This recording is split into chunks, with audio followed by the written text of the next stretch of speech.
So you've decided you want a subwoofer. You want that bass. Well, what should you do? Should you go with a off-the-shelf setup like this, or should you try to build a custom subwoofer enclosure for the trunk of your car?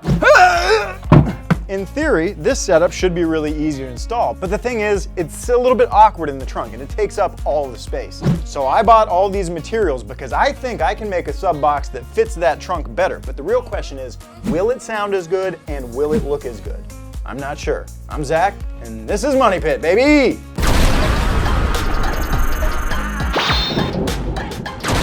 So, you've decided you want a subwoofer. You want that bass, but is a store-bought...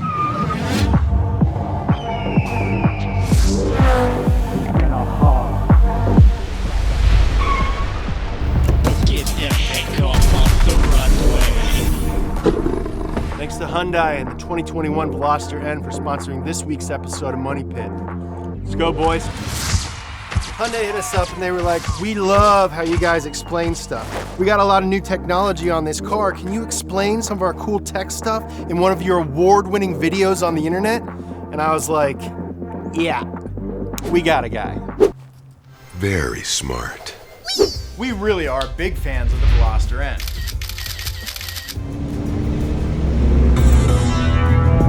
I love it. It looks great, it's super fun to drive, and it makes all the right noises. And now it's available with the dual clutch transmission. They call it the NDCT. So an 8-speed DCT is kind of like two 4-speed manuals in the same space. Instead of having to disengage and re-engage the clutch, the system just swaps clutches. You get the direct connection and efficiency of a manual with all the ease of an automatic. One of the big benefits of a DCT is that the shifts are controlled electronically, which means you can tune them. In normal mode, this thing shifts nice and smoothly and comfortably like you'd want. In sport mode, it shifts a little bit quicker. And in sport plus mode, this thing shifts faster than an M3, kind of like this. Woo! A lot of the time, these are tuned for comfort. But if you want to have some fun and rip it, there's a thing called Power Shed. So above 90% throttle input and above 6,000 RPMs, the car knows to use Power Shift. It's basically a stomach punch of acceleration as the transmission re-engages with max power, boost and all, as quickly as possible. And because it only engages when you're thrashing it, you can go right back to smooth, comfortable cruising in an instant. Thanks, Joe. Anytime, man.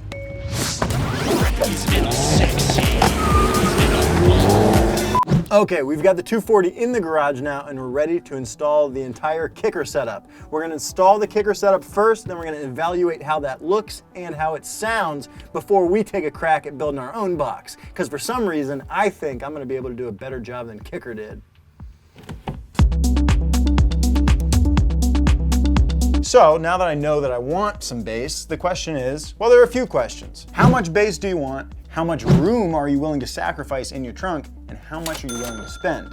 And depending on your answers to those questions will kind of dictate what road you go down in terms of a sub setup. For example, there's all-in-one subwoofer enclosures with an amp built in that don't take up very much space, they don't cost too much, but they don't slam that hard. They don't put out that much bass. Here what we've got is what you would call a component setup, where you select your subwoofer, you also select your amplifier, and you're responsible for wiring it all up. So this is a little bit trickier, but in my opinion, this is really the way to go. If you want a lot of bass, you're willing to sacrifice a little bit of room, and you're willing to spend some money. But now we need to get into the tech specs and figure out what kind of amp we need to run a sub like this. This is a Kicker TL7S10. This is a Solo Barrick 10-inch square sub. They make this box, it's built for this sub, and it should sound great. Okay, so there are a couple power ratings that you'll see for subwoofers. There's an RMS, or your constant power rating, and then there's a peak power rating. The RMS power rating is the one that you want to pay attention to, because that's the one that you're going to be operating at more of the time. Your peak power only happens every so often. That's really not what we want to focus on.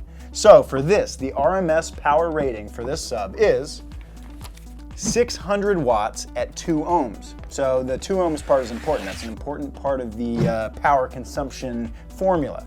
So we can see here that at 2 ohms, we've got 600 watts of RMS power. So we want to find an amp that matches up to that 600 watts of RMS power, that can deliver 600 watts RMS. Here's what I've got, this little unit from Kicker, and you can see, interestingly, that it says 800 watts RMS. Now what's going on there? All right, so as we mentioned just a moment ago, the impedance rating of our subwoofer is 2 ohms. So when we look on the back of this box for this amp, we can see that at 1 ohm, it's rated for 800 watts RMS. We're not running at 1 ohm, we're running at 2 ohms. At 2 ohms, this puppy's running at 600 watts RMS, so it's a perfect match for our sub here. 600 watts and 600 watts, awesome. Now the other thing to keep in mind when you're shopping for an amp is how many channels it's gonna be powering. Say if you're trying to replace your door speakers and you've got 4 of them, you'd want a 4-channel amp because it needs to have 4 separate channels for 4 separate speakers. So when you're setting up a subwoofer, you're gonna want a mono-channel amplifier because you're only trying to power your subwoofers. You're not powering a bunch of different speakers. So you can see right here, this is a mono subwoofer amplifier. All right, so now that we've got an amp that is nicely matched to our subwoofer, well, that's it, right? No, not quite. We got to figure out how to get power to this thing, which means we need to wire it up. So I got this nice kit from Kicker. First off, pretty obviously, this is some speaker wire. This just goes from the amp to the sub, powers it up, sends the musical signal, you know? Then here, this is our remote wire. This wire is going to go to our head unit, basically at the front of the car, or really to any switched 12-volt source, so that when we turn the key on, this wire will get power, and then the other end of this wire will go to our amplifier and just tell it to turn on. Here we've got our RCA cables, and this is what carries the music from your head unit to the amp. Now we get to the big guns, our power and ground cables. So this is our power cable. This is nice stuff. And the way that you know it's nice is because it says OFC on it. That means oxygen-free copper, and that's what you want for power transmission really of any sort, but it really becomes important when you're talking about stereo equipment. Lesser wire can lose voltage over its length, and if you lose voltage on its way to your amplifier, you'll lose wattage, you'll lose sound out of your speaker. That's not what we want. Put me in, coach, I'm ready to play. Today, look at me, I can be center field.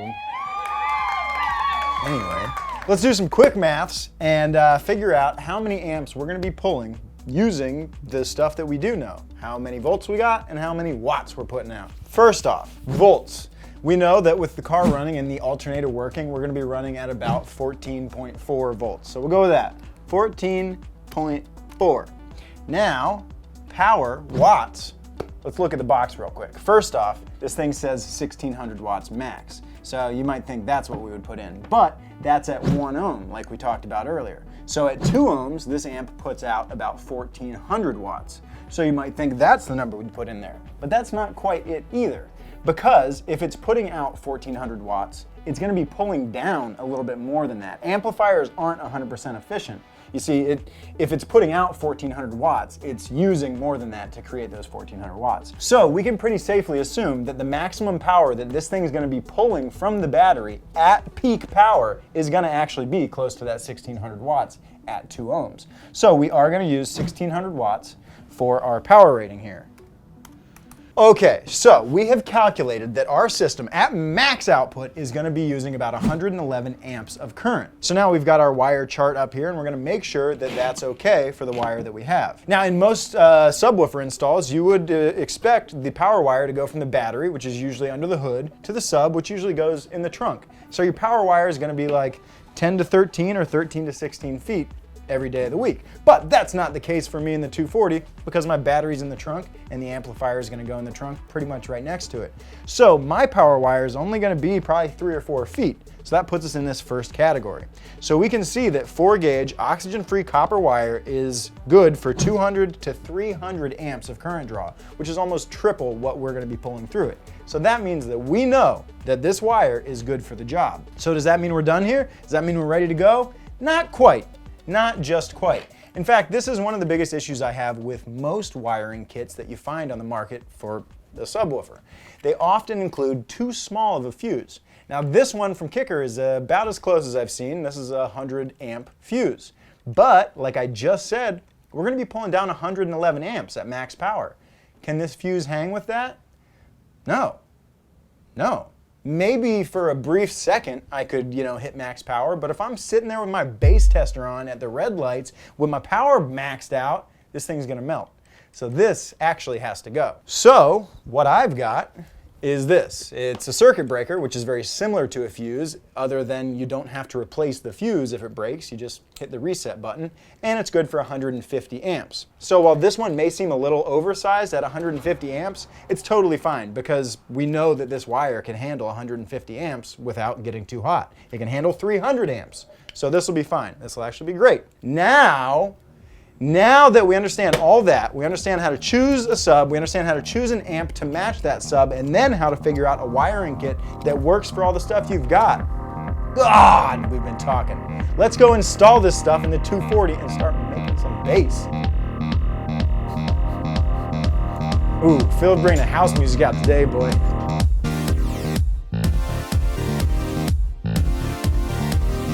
So as we're wiring this up, you might be wondering whether or not you need an aftermarket head unit to run a subwoofer setup. And it does often make it easier because you do need RCA outputs like these to send a signal to the sub. But you can get converters. If your stock head unit doesn't have that, you can get a converter to add that. So you can add a sub to a stock head unit. There just might be 1 or 2 extra steps. Oftentimes you'll run your remote power, which is what turns the amp on, that one little wire. Oftentimes you'll run it from up here, but I already have one run to my other amp, so I'm just gonna pull from there. It'll be a little bit easier. So now all I need to do is run these RCAs under the carpet, under the interior bits, into the trunk, and then we're in the trunk. Now, when you're running cables like this through the interior and stuff, you're gonna wanna make sure that you route them in a way that they're not gonna get cut. And it's also a good idea to zip tie them in place so that they don't move once you place them in a safe spot. So now our job that we've got our remote power and our RCAs in here is to wire up the actual power for the amp and the ground, the bigger wires. So first, let's get the wires cut up and sized up for this thing. Should be pretty easy. We're in the home stretch now, baby.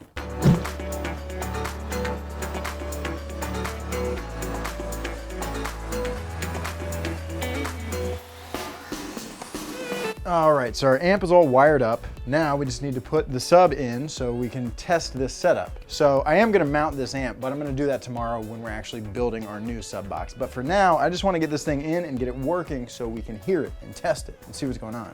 So for that reason, I'm just gonna pull the amp up on top of the floor for now. We'll mount it permanently tomorrow. All right, so the subwoofer works, and it works so well that we had to leave the house to test it because it's too dang loud, and I respect my neighbors. So we're here at a super secret test facility, and we're gonna test how loud this sub gets. Here's what we're gonna do. I found a bass tester on YouTube. We're gonna use that as the song. It has some mad bass notes to make this thing bump. Then we're gonna use a decibel meter right here, about a meter away from our sub, and we're gonna see the max volume that this thing's hitting as is. I'm gonna make sure that I do the same volume on the head unit, make sure that my phone's playing the same thing, make sure everything's even so we can repeat this test with our DIY box tomorrow. So for now, the only thing left to do is crank this thing up and see how loud it goes. Are you ready? Yeah, bass, baby. Let's go! Let's see how loud we get.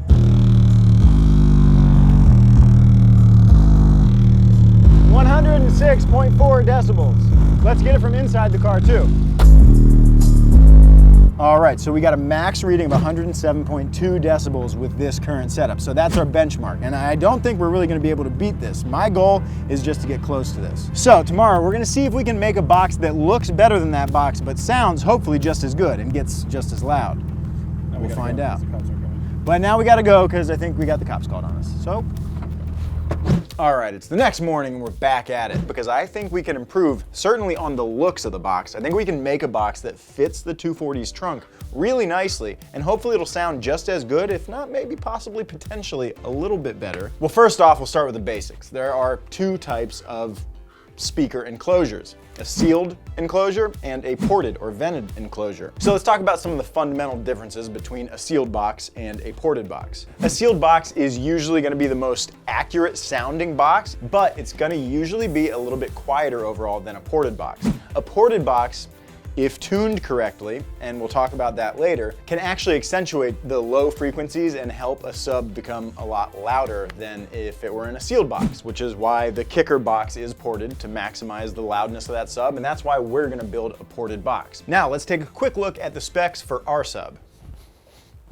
Okay, so right here we can see we're on the specs page for our sweet little subwoofer. Then we move down to our vented box volume, minimum and maximum, and we go from 1 1/4 minimum to 2 1/4 maximum, which gets pretty big. So generally speaking, the loudest setup is gonna be our maximum recommended box volume. So 2 1/4 cubic feet will make this sub super loud. However, that's actually pretty big, and I don't really want to give up all that room. So this morning I was wondering what the specs of our kicker box were, so I got on the old internet and go to this website. It's called reaudio.com, and this is a great little calculator for building speaker boxes. You can plug in your dimensions, and then it'll show you the box as you have it set up, and it'll show you your box volume. And interestingly, the kicker box, as it is, I plugged in all the dimensions this morning, straight off of Kicker's website, and the box volume is less than 1 cubic foot. So their vented box is actually 1/4 of a cubic foot smaller than their recommended minimum enclosure.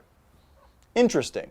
So if we can actually hit that 1 1/4 cubic feet, then we might be able to improve on the sound. We might be able to make it louder. All right, so now that we understand some of the basics about speaker boxes, and we kind of understand what our goals are in terms of size and what we want to see, now all there is left to do is do it.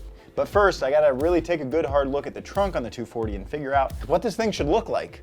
Okay, so what I want is to put the sub in this corner, and as you can see, it almost kind of fits as it is. Now, we've got this gap over here, which is unseemly, but it's not that bad. The big problem is how these trunks close. You can't close it with the box there. And we also have this, this curve here for where the wheel well is. So we're gonna have to cut around that. Now, there are a couple ways to do that. I think what we're gonna do is just basically make an angled box that'll fit around that pretty nicely. But the other option is to basically fiberglass the backside of the box to make it fit really nice and tightly, to mold it basically to the shape of the car. That, however, I think is not necessary for what I need to do, and it would probably take me about twice as long. And Felipe has plans this weekend, so we ain't doing that. What up, Tonsil boy? So to start, with stuff like this, I think often one of the easiest ways to really visualize what you're gonna do to make sure that it's gonna work before you actually do it is use some cardboard, make a template, and that's what we're gonna do. So I'm gonna go find some cardboard, and I'm gonna make just a template for basically the foot piece, the bottom piece, and we'll go from there.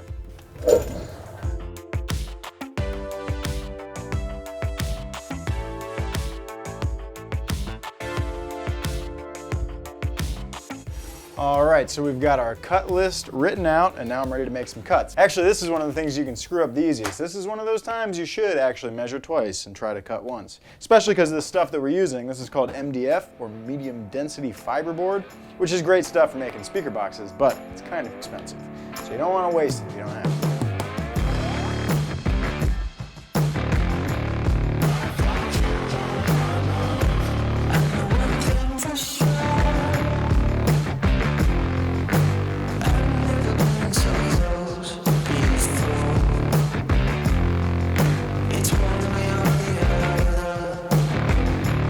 I need to make a tiny trim to this baffle plate to get it to drop in, and it's pretty late, so I think I'm gonna wait to make all that noise in the morning. So, catch you when the sun rises. Come on, Phil.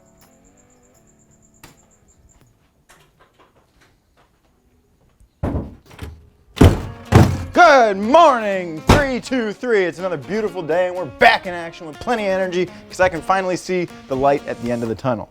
And I've also made some changes that I need to update you on. Come on. I'm gonna turn down the aesthetics knob a little bit and I'm gonna turn up the performance knob. Because the dual baffle plate thing with the nice looking recessed subwoofer, well, it's cool, but it robs some of that sweet cubic footage from inside the box because your faceplate is 2 times as thick. So I'm just gonna go with one baffle plate. The sub's gonna sit on top like this. The port's gonna be here. And baby, she should slam. So I need to put this into the box, get it all glued in. Then I can put the speaker terminals in. seal this thing up, and then carpet it. And then we're home free.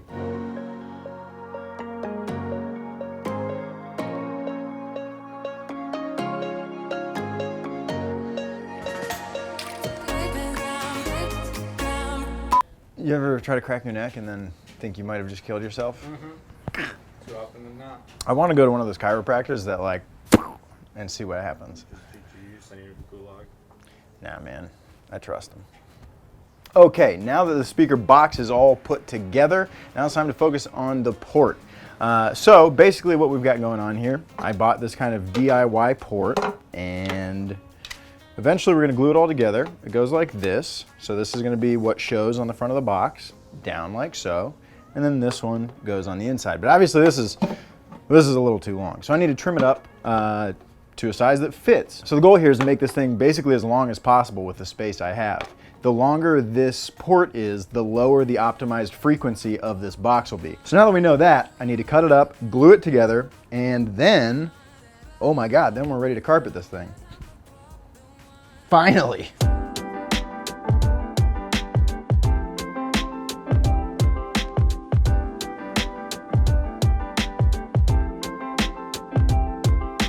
Now we are back at another undisclosed location, ready to do our sound test to see if my box can potentially be any louder or sound better than the kicker box. Now we're gonna do this as quickly as possible because admittedly it is a bit obnoxious and I don't want to disturb the fine residents of the 323. So we're gonna do this as quick as possible. I'm gonna pull out my phone, go to the same YouTube video that we watched before for the bass tester. I'm gonna put the head unit at max volume. And we're gonna check the sound level at the same places we did before, in the trunk and in the cabin.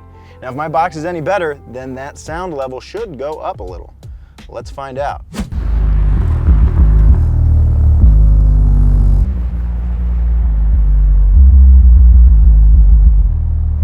That's enough of that. We got our results. Let's get the hell out of here. All right, we hightailed it out of there before we got the cops called on us, but the results are in. We hit a whopping 108.6 decibels. That's a full decibel and a half louder than it was before. So in terms of sound, I'm calling that a huge win. Not only is it louder, but I also think it sounds better throughout. It sounds more full and the low notes sound louder. It's great. In fitment, in like the overall space conservation of this trunk, I'm also calling it a win. It actually utilizes all this space and we can close the trunk. It's perfect. And in terms of aesthetics, I'm gonna also call it a win. Now, I think you could argue that the craftsmanship on the kicker box is slightly better than mine. I'll take that. But I think overall, because this matches the carpet and it looks like it belongs in this trunk, I think those two things even out, and I'm gonna call this a win on aesthetics too. So, this week has been a big fat win for the first time in what feels like forever, baby, and I am here for it. But is this worth it overall? I'm not really sure. It really depends on you. Because in all honesty, the kicker box really was fine. I just wanted to try to maximize all the things, you know what I mean? Get some trunk space back, make this thing a little louder and make it look like it belongs here. But it did cost me 2 solid days worth of sweaty work. And you know what? I didn't really save any money either. I think I spent just as much in materials as I would have on just an empty box like that kicker one. So it's not like it's gonna save you money. It's certainly not gonna save you time, but you do end up with a cooler end result. And in some ways, it's kind of a fun project to tackle that really isn't that hard.